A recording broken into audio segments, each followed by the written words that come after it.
Lila si matang siya. Hoy za. Ima ibe mai siya. Hoy za. Masih very important. Hai di Manipur da toriba amol akai.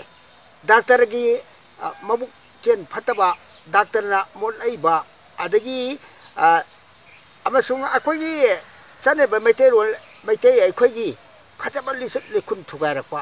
Hoy za. Ko asuma chataba. Hoy za. Aduga aduga mioi bada Landam ngam de lali adu modi yam thina landba misu yawe maram de kaino akona lila se uli se akona masi to doctor gi suman phata je phate na uraga adu lobu yate lobu no dak akona phana ba da akona haije bane wa adagi akoye nupi angang da natwa sadli chat chapa asiju phate haibane ba adu amo kai do kai sentok chabani da Manipur da toriba Tabuk mayam si yam na mole tangdu lai cha dre santri woi dre chumna chaladi santi woi gani seng na thamu seng na tawadi santi woi gani doctor su ngai re adagi naharon su ngai re adagi government su ngai re ama su ngai chumna bu chaladi Manipur santi woi ne adagi damakta imai bi ma si utkheba lila si kaino abda